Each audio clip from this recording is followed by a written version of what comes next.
Mari kita buka Wahyu 11, kita melanjutkan firman Tuhan, pembahasan dari Wahyu 11. Saya baca ayat pertama sampai ayat yang ke-6. Lalu nanti kita baca bersama-sama dari ayat 7 sampai ayat yang ke-14.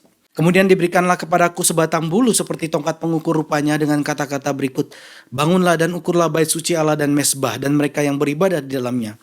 Tapi kecualikan pelataran bait suci yang di sebelah luar. Janganlah engkau mengukurnya karena ia telah diberikan kepada bangsa-bangsa lain dan mereka akan menginjak-injak kota suci 42 bulan lamanya. Dan aku akan memberi tugas kepada 2 saksiku supaya mereka bernubuat sambil berkabung 1260 hari lamanya. Mereka adalah kedua pohon zaitun dan kedua kaki dian yang berdiri di hadapan Tuhan semesta alam. Dan jikalau ada orang yang hendak menyakiti mereka, keluarlah api dari mulut mereka menghanguskan semua musuh mereka. Dan jikalau ada orang yang hendak menyakiti mereka, maka orang itu harus mati secara itu. Mereka mempunyai kuasa menutup langit supaya jangan turun hujan selama mereka bernubuat. Dan mereka mempunyai kuasa atas segala air untuk mengubahnya menjadi darah.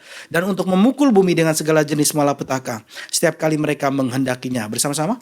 Dan apabila mereka telah menyelesaikan kesaksian mereka, maka binatang yang muncul dari jurang maut akan memerangi mereka dan mengalahkan serta membunuh mereka. Dan mayat mereka akan terletak di atas jalan raya kota besar yang secara simbolik atau figuratif disebut Sodom dan Mesir, di mana juga Tuhan mereka disalibkan.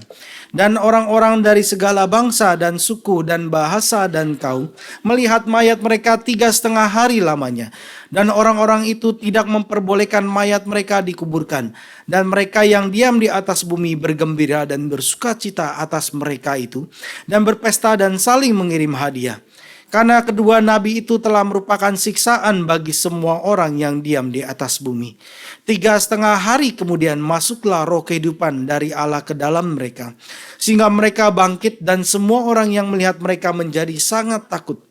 Dan orang-orang itu mendengar suatu suara yang nyaring dari surga berkata kepada mereka, naiklah kemari. Lalu naiklah mereka ke langit, diselubungi awan, disaksikan oleh musuh-musuh mereka. Pada saat itu terjadilah gempa bumi yang dahsyat, dan 1/10 bagian dari kota itu rubuh, dan 7.000 orang mati oleh gempa bumi itu, dan orang-orang lain sangat ketakutan, lalu memuliakan Allah yang di surga.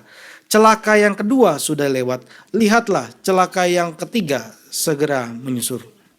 Mari kita berdoa. Bapa kami yang di surga, kiranya Tuhan boleh membukakan mata kami dan telinga kami untuk mengerti firman Tuhan yang telah kami baca ini. Bentuklah hati kami ya Tuhan, persiapkanlah hati kami. Kiranya hati kami boleh adalah hati yang lembut, bukan yang keras. Kiranya hati kami ya siap untuk mendengarkan dan dibentuk oleh Tuhan. Pakailah setiap kami ya Tuhan dan jangan lewatkan kami. Kiranya kami boleh melihat kemuliaan Tuhan. Dalam nama Tuhan Yesus kami berdoa, kami mohon. Amin. Saudara, 42 bulan lalu ada 1260 hari atau sama dengan 3,5 tahun. Itu sama ya saudara. 42 bulan dibagi 12 adalah 3,5 tahun. 42 bulan dikali 30 adalah 1260 hari. Atau dalam bahasa Daniel juga mengatakan ya, ini adalah 1 masa, 2 masa dan setengah masa. Yaitu 3,5 masa atau 3 tahun. Ini Daniel katakan, nanti di pasal 12 kemudian juga Yohanes katakan. 1 masa, 2 masa, setengah masa. Ini adalah suatu panjangan waktu yang sama. Sama tetapi juga berbeda. Kenapa berbeda? Ketika dipakai oleh Yohanes dalam Wahyu 11 ini, di ayat yang kedua Yohanes pakai kata 42 bulan. Tapi kemudian di ayat yang ketiga 1260 hari. Sama periodenya, satu jangka waktu, tetapi kenapa beda? Beda karena memang penekanannya berbeda. Ketika di dalam Daniel 7, Daniel berdoa kepada Tuhan, berpuasa dan berdoa. Kemudian Gabriel datang kepada Daniel, menyatakan apa yang akan terjadi, memberikan penglihatan kepada Daniel, lalu mengartikan arti itu. Lalu ada juga penglihatan yang dibilang, Daniel kamu jangan tuliskan ini, kamu jangan catat. Tapi ada juga yang dicatat juga, lalu untuk dinyatakan kemudian, yaitu apa? Bahwa nanti nih akhirnya sebagai Tuhan menjawab doa kamu, orang Israel akan kembali ke Yerusalem dari pembuangan Babel, lalu bait Allah akan berdiri kembali. Tapi kemudian di dalam penglihatan itu dari pasal Daniel 7 di bagian akhirnya disampaikan kepada Daniel, akan ada 7 masa. yaitu 7 tahun.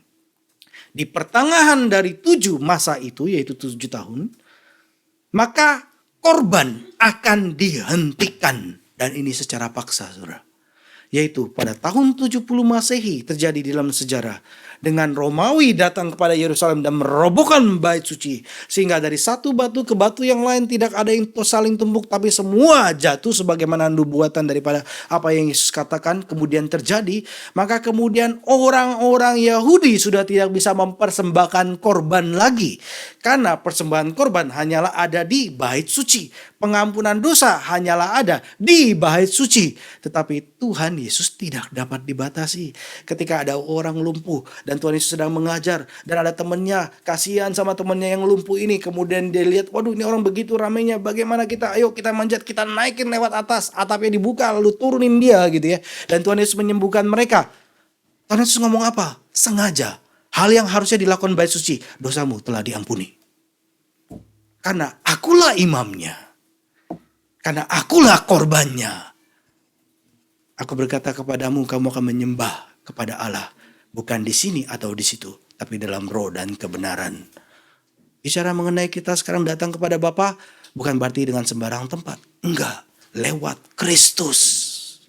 Lewat Kristus sebagai perantara kita. Ini kemudian dinyatakan kepada Daniel, yaitu setengah dari 7 tahun, yaitu 3,5 tahun awal dan akhirnya itu terjadi. Kemudian 3,5 tahun yang akhir itu adalah masa 42 bulan yang dalam Wahyu 11 ini. Jadi saudara ketika baca nanti sebelum di perjanjian lama maupun perjanjian baru, ketika ini angka muncul, saudara sudah tahu ini adalah simbolik. Suatu periode, suatu waktu yang ditetapkan oleh Tuhan. Dan dari 7,5 bagian pertama tadi bicara korban berhenti. Lalu 3,5 tahun yang kedua. Itu adalah masa 42 bulan dalam Wahyu 11 ayat kedua. Yaitu bahwa bait suci akan dikepung. Bahwa gereja Tuhan sepanjang masa yang digambarkan dengan 42 bulan ini. Gereja Tuhan sepanjang masa akan dikepung. Akan dianiaya. Tetapi terus dikasih tahu, Tuhan memelihara, Tuhan menyertai, kamu jangan takut. Tuhan pelihara, Tuhan semakin kuduskan. Dunia semakin mengerikan. Tetapi orang percaya semakin muncul sebagaikan emas yang dimurnikan. 3,5 tahun yang akhir itu di ayat yang kedua. Kenapa kok bicara pakai bulan? Dan ayat ketiga itu kenapa pakai hari?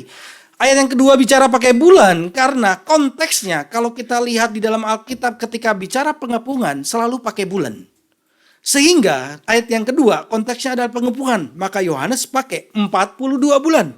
Lalu ayat ketiga kenapa pakai hari yaitu 1260 hari. Padahal ini adalah hal yang sama yaitu 3,5 tahun secara jangka panjangnya. Tetapi dibedakan pakai hari. Karena konteksnya adalah itu adalah 2 saksi. Saksi itu ngapain? Memberitakan Injil. Ini mau menyatakan bahwa kesaksian gereja adalah usaha tiap-tiap hari. Hari Minggu, hari Senin, hari Selasa, hari Rabu. Usaha tiap-tiap hari sebagaimana firman Tuhan yang kita hafalkan. Ketika kita bicara, hendaklah kita berbicara sebagaimana orang menyampaikan firman Tuhan. Ketika kita melakukan atau melayani, hendaklah kita melakukannya sebagaimana daripada kekuatan Tuhan yang diberikan kepada kita. Sehingga bukan kita yang dimuliakan, tetapi Tuhan yang dimuliakan. Ketika kita dicemooh pun karena nama Tuhan, itu pun tidak akan membuat kita minder. Tapi kita beroleh kekuatan daripada Tuhan. Sehingga Tuhan dimuliakan dalam segala sesuatu karena Yesus Kristus. Dan dialah yang punya kemuliaan dan kuasa sampai selama-lamanya. Kesaksian gereja adalah usaha tiap-tiap hari. Saksi nggak bisa 1, 2, atau lebih. Jadi dan 2 saksi di sini bukanlah literal, tetapi ini adalah simbolik. Bukan individu di masa yang akan datang. Siapa ya Elia, siapa ya itu Musa gitu ya. Siapa ya itu Zerubabel, siapa ya itu Yosua. Itu interpretasi beberapa tahun yang lalu yang sebelumnya tahu dengan lebih whole lagi daripada firman Tuhan. Tapi ketika firman Tuhan semakin whole dinyatakan di saat ini kita bisa melihat bahwa ini adalah gereja Tuhan. 2 pohon zaitun katanya, 2 kaki dian. Dan kita bisa melihat 2 nabi perjanjian lama Elia dan Musa ada di sana. Memang ada Zerubabel, ada Yosua. itu adalah gereja. Elia dan Musa itu adalah gereja. Dan ada muncul di Wahyu 11 ini. Semua adalah gambaran-gambaran.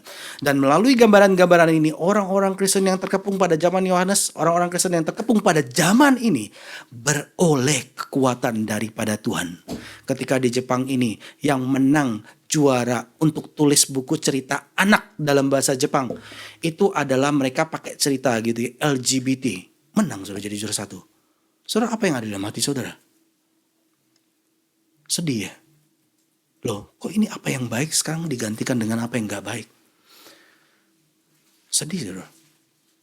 Memang dunia sedang berusaha merombak apa yang baik. Tahu dari mana baik gak baiknya? Kalau kita dari firman Tuhan kita tahu sekarang baik. Mereka nggak tahu. Mereka harus lewatin bertahun-tahun mengalami kegagalan baru kemudian mereka tahu. Saudara tahu nggak ya, di Jepang ini yang anak umur 20 sekitar 20-an tahun akhir sampai 30-an tahun awal ini kira-kira itu adalah anak-anak yang mendapatkan pendidikan di Jepang yaitu Yutori Kyoiku. Yaitu pelajaran yang dikendorkan. Diusulkan, dicetuskan oleh universitas dari dosen Tokyo University yang terkenal akan kepintarannya lalu memberikan usul kepada pemerintah. Sistem pendidikan kita harus ubah. Nggak boleh begini anak-anak suruh hafalin pi itu sebenarnya 3,14. Kita harus ganti jadi 3. Kasihan mereka, terlalu ketat kita ngajarin mereka. Dan akhirnya setelah anak ini besar, sekarang umur 20-an akhir dan 30-an awal, saudara, mereka sulit untuk bekerja. Sebentar berhenti, saudara. Dan Jepang tahu kegagalan ini dan kemudian mereka ubah kembali. Manusia sering pikir bahwa mereka pintar. Dan kemudian pikir bahwa dengan ini kan kita nih humanis nih, kita ciptakan ini yang lebih masuk ke dalam masyarakat dong, dan kemudian melawan Tuhan. Maka kemudian saudara, masyarakat maka kemudian akan runtuh. Saudara, kedua pohon zaitun itu adalah 2 sarana kesaksian gereja. 2 sarana itu adalah kesaksian gereja dengan firman-Nya dan kesaksian keimaman. Jadi selain ada kerajaan, ada keimaman. Itu 2 pohon zaitun. Ini ada di Zakaria 4. Saya nggak angkat lagi ya. Ini ada di Zakaria 4. Dijelaskan apa arti 2 pohon zaitun kaki dian. Dari 2 pohon zaitun ini mengalir minyak keemasan kepada 2 kaki dian. Dan kaki dian ini kemudian karena ada minyak yang menampungnya di atas, kemudian api bisa menyala. Ini adalah Roh Kudus di Zakaria 4 ya. Bukan kekuatanku, tetapi kekuatan daripada Tuhan. Roh Tuhan, bukan kekuatanku. Zakaria 4 juga dikatakan. Dan saudara, ini pertama, 2 pohon adalah sarana kesaksian gereja. Apa itu 2 sarana? Yaitu firman-Nya. Menyatakan kerajaan Kristus. Ini Injil, saudara. Ya, satunya lagi adalah menyampaikan kesaksian keimaman, yaitu dengan sakramen. Firman-Nya dan sakramen adalah sarana kesaksian gereja. Itulah kedua pohon zaitun. Dan kedua kaki dian itu adalah efek dari kesaksian gereja, yaitu cahaya Kristus terpancar kaki dian itu. Dalam dunia yang gelap, kejahatan dan tipu muslihat iblis bekerja dengan begitu hebatnya. Yang bisa menerangi, yang bisa membebaskan, yang bisa menyelamatkan adalah cahaya Injilnya. Cahaya Injilnya. Gereja adalah kaki dian yang memancarkan terang Kristus. Minyaknya dari mana? Kalau bukan Roh Kudus, kita nggak bisa. Hanya kuasa Roh Kudus, bukan kekuatan kita. Di tengah-tengah kesaksian gereja, Tuhan yang punya kuasa di surga dan di bumi melindungi dan Tuhan menyertai.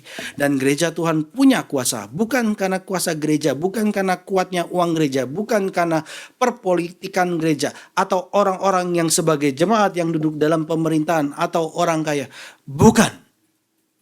Gereja kuat karena kuasa Tuhan, anugerah Tuhan, Roh-Nya yang bekerja memimpin gerejanya. Dengan doa gerejanya memiliki kuasa yang menaklukkan.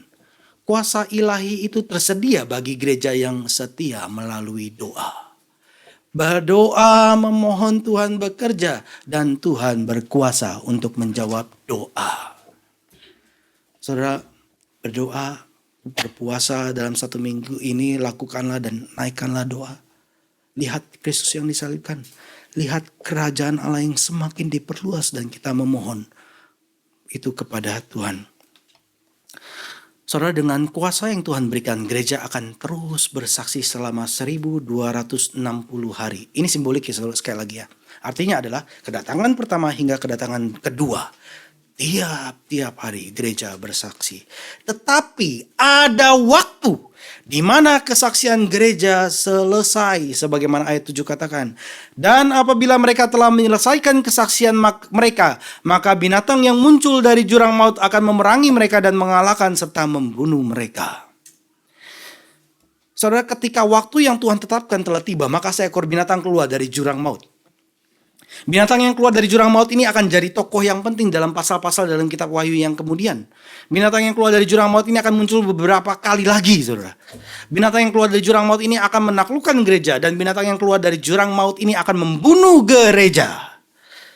Kekuatan-kekuatan antikristus di dunia akan berusaha membungkam kesaksian gereja. Dan kemudian kekuatan-kekuatan yang jahat ini akan mendapatkan kemenangan. Saudara, mengenai penglihatan binatang buas, saudara ingat ada penglihatan binatang buas juga dalam Perjanjian Lama. Ada di mana? Penglihatan binatang buas. Kitab? Ya, betul. Kitab apa? Feby, kitab apa? Betul, Daniel. Di dalam kitab Daniel 7, saudara, Daniel yang sama. Di akhir bicara, Gabriel menyatakan penglihatan kepada Daniel. Di awal daripada Daniel 7, ayat 1 sampai 8, kita nggak usah buka ya. Dan Daniel diperlihatkan ada 4 binatang buas yang muncul. Yang satu sebagai singa, yang kemudian sayapnya dipatahkan ya. Kemudian beruang. Ketiga kemudian leopard, yang larinya cepat lah gitu ya. Lalu yang keempat adalah yang paling buas dari antara ketiga binatang ini. Ini diperlihatkan kepada Daniel. Ini terus kemudian dijelaskan bahwa ini adalah 4 kerajaan besar yang muncul dalam sejarah. Masing-masing kerajaan diwakili oleh seekor binatang ini. Singa mewakili Babel. Beruang mewakili kerajaan yang datang setelahnya, Media. Kemudian Persia, Yunani, dan Romawi, saudara. Ini bicara mengenai binatang kerajaan-kerajaan satu kerajaan yang lain. Binatang yang keempat yang paling menakutkan dan yang paling mengerikan, yaitu binatang buas yang keempat ini adalah Romawi. Tentu dengan budaya Yunani. Ketika Yohanes menuliskan kitab Wahyu ini, dikatakan binatang buas yang muncul dari jurang maut. Yohanes sedang menyampaikan kepada gereja mula-mula bahwa gereja sedang berhadapan dengan pemerintah penguasa Romawi Domitianus yang menganiaya gereja. Dan dikatakan muncul dari jurang maut. Artinya tempat jurang maut itu tempat apa? Saudara ingat? Jurang maut. Waktu Tuhan Yesus mendarat di Gerasa, ketemu dengan orang kerasukan setan dengan legion, yang di rantai pun copot lagi gitu ya, di kuburan. Lalu dia ketemu dengan Tuhan Yesus dan dia bilang, jangan lemparkan kami ke dalam jurang maut, tapi lemparkan kami ke babi. Pindahkan kami ke babi, saudara. Karena jurang maut adalah tempatnya iblis, di sana disiksa untuk sementara waktu. Sampai nanti mereka akan dihukum secara kekal di neraka. Jurang maut. Artinya Domitianus menggunakan kekuatan iblis dari jurang maut. Dia melayani iblis. Penguasa tapi menggunakan kekuasaannya dengan kekuatan iblis. Berbeda dengan gereja Tuhan dari kekuatan Tuhan sendiri. Lalu mari kita buka 2 Tesalonika 2 ayat 8 sampai 10. 2 Tesalonika 2 ayat 8 sampai 10. Saya baca ya. Pada waktu itulah si pendurhaka baru akan menyatakan dirinya. Tapi Tuhan Yesus akan membunuhnya dengan nafas mulutnya dan akan memusnahkannya kalau ia datang kembali. Ini jelas ya. Kapan terjadi? Menjelang kedatangan kedua ya, jelas ya. Ayat 9, kedatangan si pendurhaka itu adalah pekerjaan iblis dan akan disertai rupa-rupa perbuatan ajaib, tanda-tanda dan mukjizat-mukjizat palsu dengan rupa-rupa tipu daya jahat terhadap orang-orang yang harus binasa karena mereka tidak menerima dan mengasihi kebenaran yang dapat menyelamatkan mereka. Saudara, ketika saudara menjadi orang Kristen, tetapi kalau saudara terus meninggalkan kebenaran Tuhan, ini alarm, saudara. karena mereka tidak menerima dan mengasihi kebenaran yang dapat menyelamatkan mereka. Nggak bisa, saudara. Tuhan ketika menyatakan isi hati Tuhan, Tuhan nyatakan dua hal. Penghakimannya dan juga keselamatannya. Tapi banyak gereja sekarang hanya menyatakan keselamatannya tanpa penghakimannya. Gereja sekarang hanya menyatakan kasihnya, tapi tidak menyatakan dosanya. Itu tidak bisa. Ketika kita mendidik anak-anak kita waktu kecil, kita hanya ngomong, wah aku mengasihi kamu, tanpa ada disiplin. Maka dia nggak akan kenal kasih orang tua yang sungguh-sungguh. Maka anak kita akan menjadi anak yang sembarangan, saudara. Begitu self-centernya, semua tarik saya. Seperti itu, saudara. Dan Tuhan mau supaya gerejanya yang sejati melihat hal ini. Mengasihi kebenaran yang dapat menyelamatkan mereka. Dan ini kapan dikatakan oleh Paulus? Akhir zaman. Si pendurhaka akan muncul sebelum kedatangan Kristus yang kedua, dikatakan oleh Paulus. Dia datang untuk menyiksa gereja dan menipu bangsa-bangsa. Tetapi Yohanes ketika menuliskan tentang binatang buas, yaitu pendurhaka juga sama, saudara, dia pakai present tense. Kalau nubuat biasanya pakai past tense. Atau nanti akan pakai future tense gitu ya, suatu harapan. Tetapi ini pakai present tense, bicara waktu sekarang. Memang si pendurhaka, memang si binatang buas akan muncul pada akhir zaman dengan begitu hebatnya. Tetapi present, saat ini, dari kedatangan pertama hingga kedatangan kedua, binatang buas ini pun ada walaupun tidak sehebat sebelum Kristus datang. Di sepanjang zaman gereja dia muncul. Selama 1262 hari di mana ketika gereja bersaksi tiap-tiap hari. Selain ada ancaman terhadap gereja di sepanjang zaman, ada ancaman dalam bentuk yang paling hebat dan dahsyat pada akhir zaman sebelum Kristus datang kembali, yaitu tepat seperti yang Paulus katakan, si pendurhaka. Dan dikatakan di dalam ayat yang ke-8, saudara, setelah 1260 hari, yaitu hari kesaksian mereka ditetapkan oleh Tuhan. Kalau gerejanya mungkin nggak tahu ya, wah kapan saya berhenti bersaksi, nggak tahu. Tapi Tuhan tahu gitu ya. Sampai kesaksian mereka selesai, ya, ditutupkan oleh Tuhan gitu ya. Binatang yang buas akan memerangi dan mengalahkan serta membunuh mereka, dikatakan ayat 8 dan 9. Mayat mereka akan terletak di atas jalan raya kota besar yang secara simbolik atau figuratif atau rohani dikatakan disebut Sodom dan Mesir, di mana juga Tuhan mereka disalibkan. Tuhan Yesus disalibkan di mana? Di Yerusalem apa di luar Yerusalem? Ya, kalau di Alkitab di luar Yerusalem. Kalau saudara sekarang ke Yerusalem, itu di dalam Yerusalem. Udah digeser. Bahkan jalan salibnya pun bergeser. Lalu supaya mungkin pengunjungnya lebih gampang, ini jadi spot turis gitu, berubah, saudara. Bisa berubah seperti itu ya. Dulu di luar. Tapi itu bukan Sodom dan bukan Mesir. Tapi sudah dikatakan secara simbolik Sodom dan Mesir. Apa itu ya? Ini adalah tempat di mana? Tempat di mana, saudara, ada seorang pemimpin binatang buas yang mematikan gerejanya. Ya, ayat 9, nanti saya jelaskan kemudian. Dan orang-orang dari segala bangsa dan suku dan kaum basah melihat mayat mereka 3,5 hari lamanya, dan orang-orang itu tidak memperbolehkan mayat mereka dikuburkan. 3,5 hari gereja akan terbaring mati di jalanan. Ini adalah suatu waktu yang dibatasi oleh Tuhan, bukan 1260 hari, 3,5 hari. Semua orang dari segala bangsa, suku, bahasa, dan kaum bersatu di sini.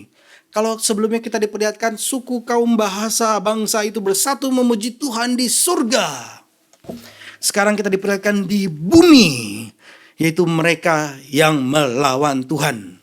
Bersatu mengumpulkan kebencian mereka terhadap umat Tuhan. Kebencian mereka itu terlihat dengan cara bagaimana mereka memperlakukan mayat. Mayatnya tidak boleh dikuburkan. Dan bukan hanya itu saja. Kebencian mereka itu menghasilkan sukacita atas pembunuhan saksi-saksi Kristen ini. Dikatakan di ayat 10. Dan mereka yang diam di atas bumi bergembira dan bersukacita atas mereka itu. Mereka berpesta dan saling mengirim hadiah. Merayakan, saudara. Karena kedua nabi itu telah merupakan siksaan bagi semua orang yang diam di atas bumi. Selama 1260 hari gereja bersaksi berulang-ulang memperingatkan dunia akan penghakiman Tuhan dan keselamatan yang Tuhan datangkan. Sekali lagi ya saudara, dua saksi ini bukan individual. Ini adalah gereja secara simbolik ya. Ini adalah gereja Tuhan. Di dalam selama 1260 hari, apa yang gereja lakukan? Menyaksikan penghakiman Tuhan, menyaksikan keselamatan Tuhan. Selama 1260 hari ini gereja bersaksi tentang dosa dan pengampunan. Selama 1260 hari ini mereka menyaksikan apa itu Injil yang sejati. Kita manusia berdosa. Sungguh-sungguh berdosa. Dan saudara, ini membuat orang-orang yang tidak percaya jadi sangat marah. Kamu bilang saya berdosa, saya nggak berdosa. Saya orang Kristen, saya melakukan segala sesuatu, saya baik. Kamu bilang saya berdosa sembarangan. Mungkin kita nggak ngomong seperti itu di gereja ya. Kita di gereja sih ngomong saya orang berdosa. Tapi ketika orang lain ngomong, kenapa kamu melakukan dosa ini gitu ya. Sembarangan, itu bukan dosa. Saya tahu gitu ya. Dia berdosa gitu ya. Orang Kristen itu begitu pintarnya pakai firman Tuhan ya. Jadi mirip iblis sebenarnya. Daripada mirip Tuhan saudara. Nggak menghidupi firman Tuhan. Tapi hanya memaksakan beban itu kepada orang lain. Selama 1260 hari dan setelah itu selesai kemudian gereja dibiarkan mati dan orang dunia bersuka cita. Saudara, ini mereka marah. Mereka karena ditegur. Mereka marah karena dinyatakan kegelapannya itu. Karena kaki Dian kan menyatakan ada terangnya. Kegelapannya terlihat. Jadi kemudian mau melawan dan mereka bersuka cita ketika gereja dibungkam. Karena pembalasan dendam mereka tercapai. Binatang buas akhirnya mengalahkan orang Kristen. Para pemimpin Yahudi juga melakukan hal yang sama, saudara. Mereka merasakan hal yang sama. Sebagaimana Tuhan kita di luar Yerusalem, yaitu di Bukit Golgota. Pemimpin Yahudi merasakan hal yang sama dengan yang binatang buas rasakan. Pembalasan dendam mereka tercapai ketika Yesus mati di atas kayu salib. Akhirnya orang yang mengganggu kita, yang bilang kita salah, yang bilang kita enggak benar, yang mengatakan dan memunculkan kebobrokan kita, dengan ngomong kebobrokan sih gitu ya. Akhirnya dimatikan. Secara simbolik dikatakan nih. Saul dari Tarsus juga merasakan kemenangan ini ketika Stefanus dirajam batu. Gereja mengalami apa yang dialami oleh Yesus.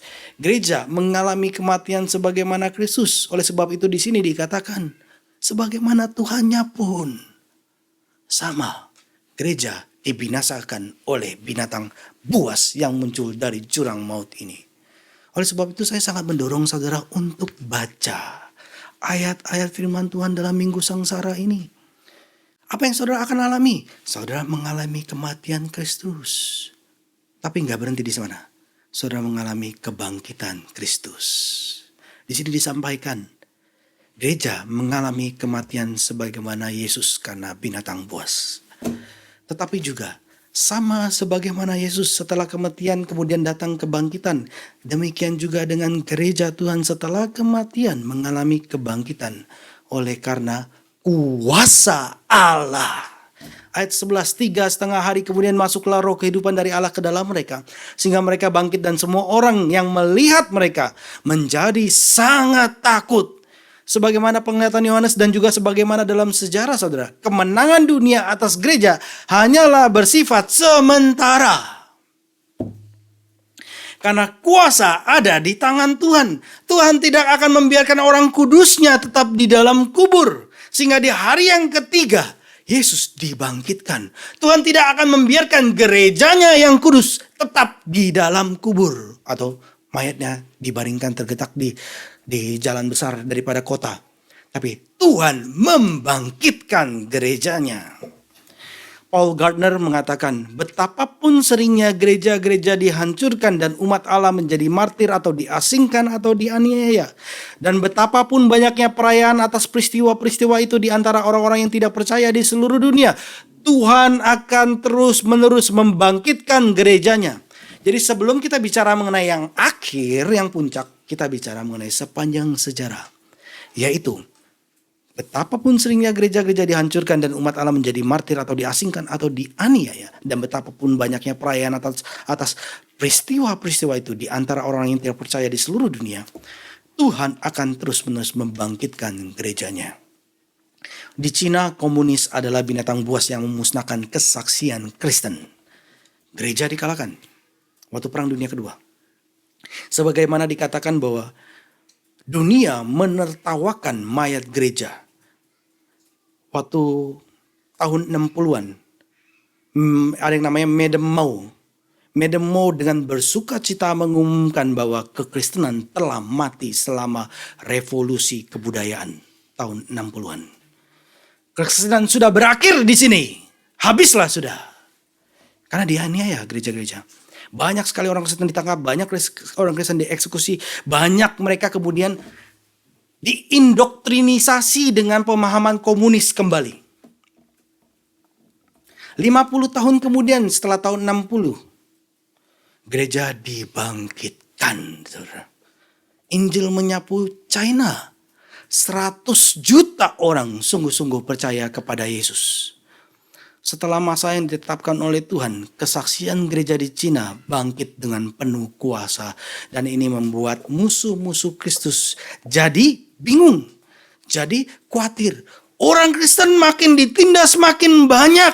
Akhirnya mereka melakukan serangan-serangan berikutnya yang dipimpin oleh Xi Jinping. Dengan begitu hebatnya menganiaya gereja. Saudara dapat berita ini kapan? 2019. Ya. Gereja dihancurkan gitu.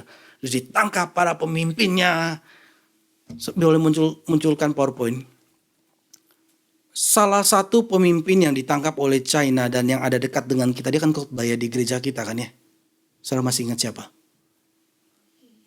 Ya muncul namanya, saudara bisa baca. Saudara masih ingat? Masih ingat dia? Dia yang berkhotbah di Global Convention. Ditangkap dia tahun 2018 kan. Saudara dia udah keluar berapa kali keluar penjara saudara. Dia ditangkap.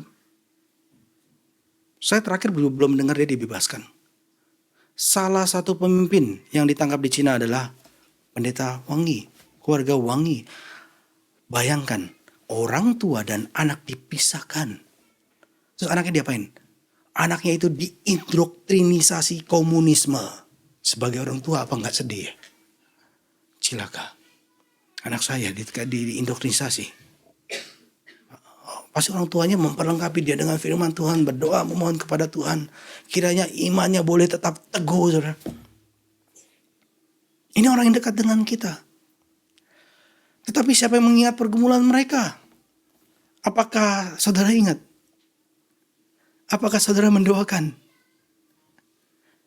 Kita yang dekat saja mungkin bisa lupa. Tapi Tuhan tidak melupakan.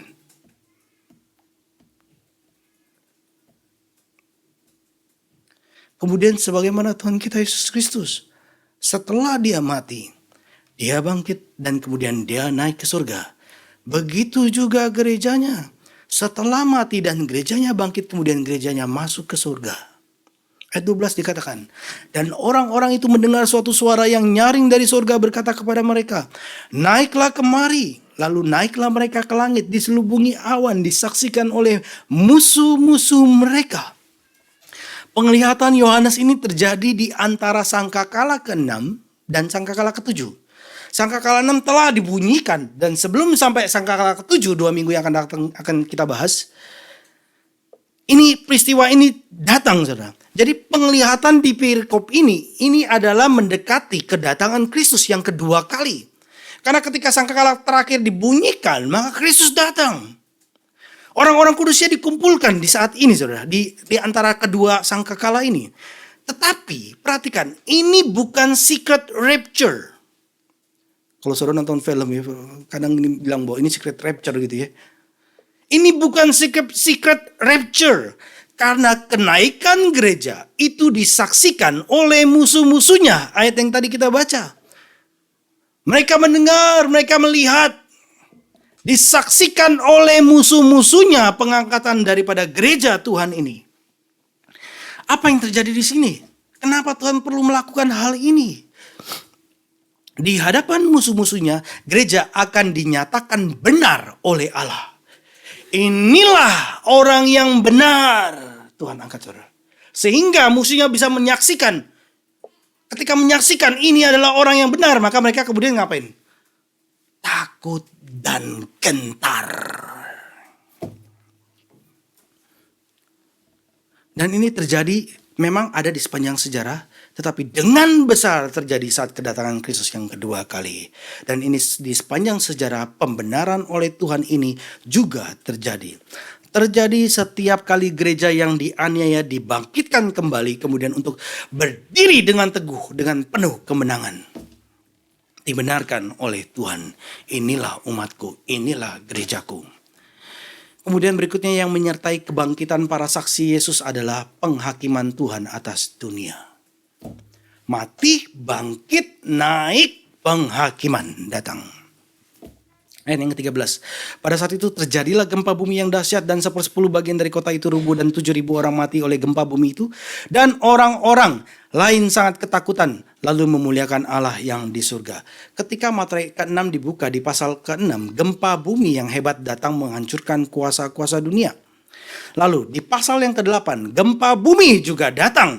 Ketika malaikat melemparkan pedupaan api dari mezbah doa itu dilemparkan ke dunia, ke atas muka bumi. Gempa bumi. Saudara, dunia menyembah berhala. Dunia melawan Tuhan. Gempa bumi menyatakan adanya goncangan. Menyatakan adanya kehancuran mereka yang menyembah berhala dan melawan Tuhan. Dan efek ini terjadi setiap kali Injil diberitakan dengan kuasa Tuhan. Dan ini akan menggemparkan, ini akan menjungkir balikan dunia. Dalam penglihatan Yohanes, gempa bumi membuat 1/10 dari kota akan runtuh dan 7.000 orang akan binasa. Artinya kerusakannya hebat. Ini semua simbolik ya. 1/10. 10 itu adalah penuh gitu ya. 1/10 hebat gitu. 7.000, 7 kali 10 kali 10 kali 10 ya, bicara mengenai begitu banyaknya orang yang akan binasa. Kerusakannya hebat. Kerusakannya memperjelas bahwa ini adalah penghakiman Tuhan sebelum kedatangan Yesus kembali, dan saudara akan tahu. Kan ini luar biasa hebat. Berbeda dengan apa yang ada dalam sejarah sebelumnya. Dan tetapi saudara, sekali lagi ya, sebelum itu datang, ketika setiap kali saudara tidur, tiba-tiba gempa. Baru minggu ini terjadi ya. Terus mungkin minggu lalu juga terjadi ya. Lagi bangun siang hari. Setiap kali ada gempa, kiranya kita diingatkan akan ada gempa yang besar yang terjadi di kemudian hari menjelang kedatangan Kristus. Dan setiap kali ada gempa, kiranya kita boleh diingatkan waktu kita itu akan terbatas.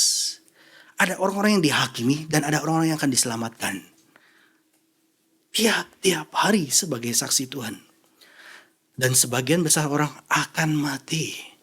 Dan sebagian besar juga orang akan masih hidup setelah gempa ini dikatakannya.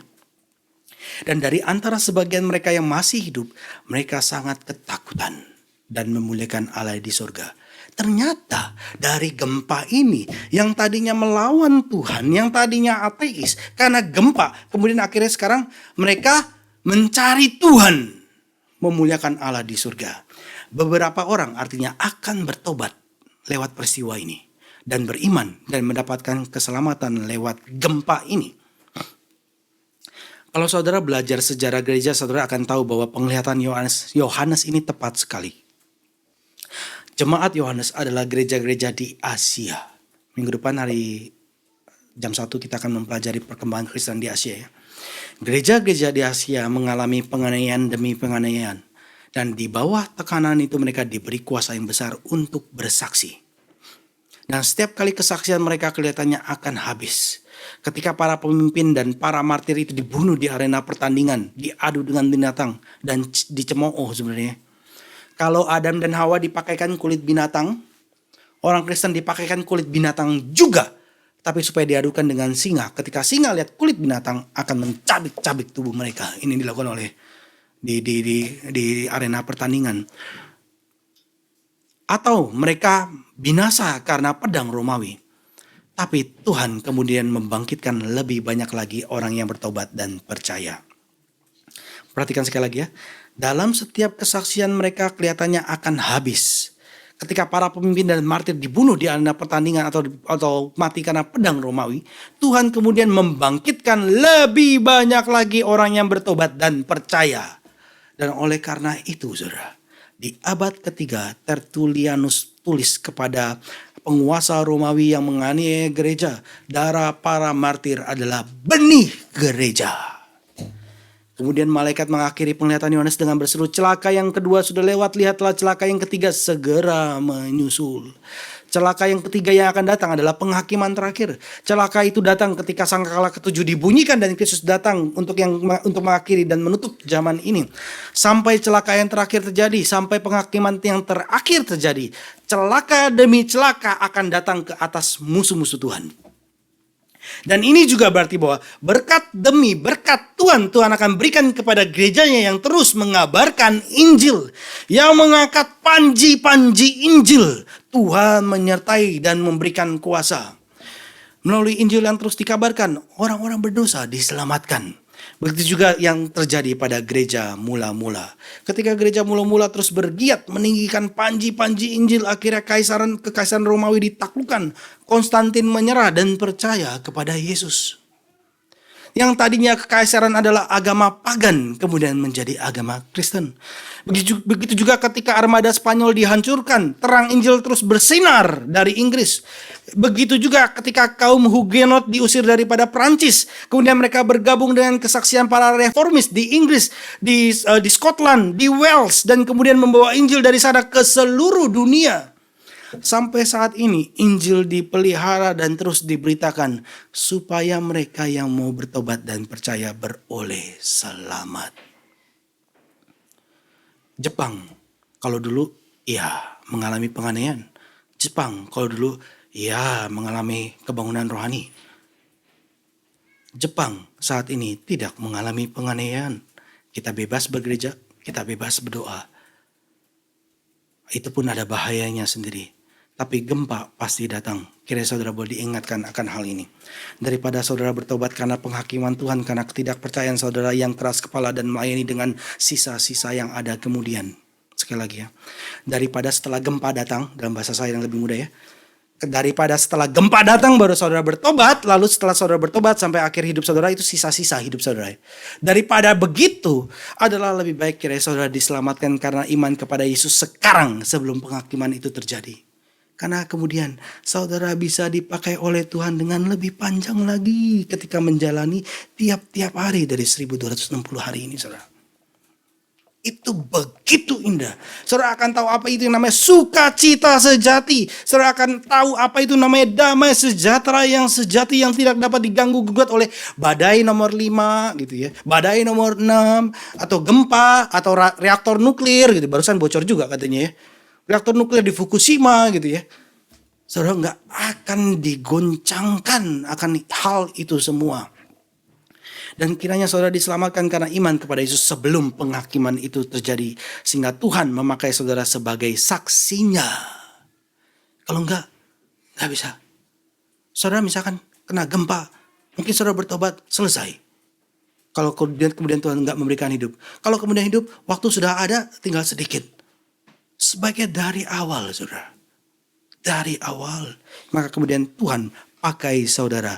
Dan Tuhan katakan upahmu besar di surga.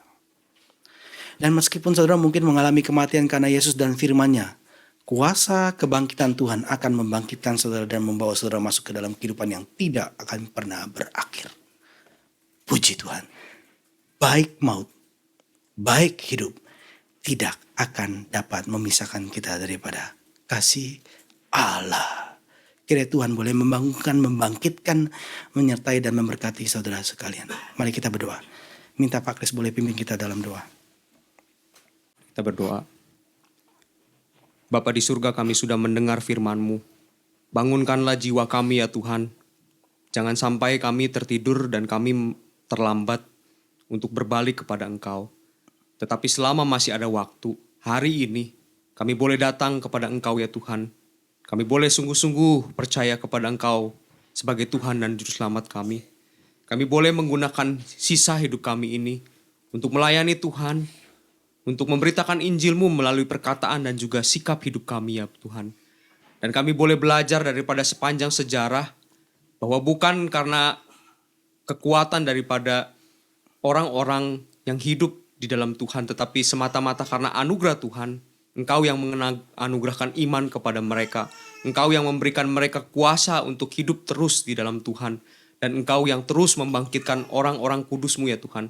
Sekalipun dunia mencoba menyiksa, menganiaya, tetapi siapalah yang dapat menghadapi Engkau, Raja yang agung dan berkuasa, yang menjadikan segala sesuatu dengan tangannya yang kuat.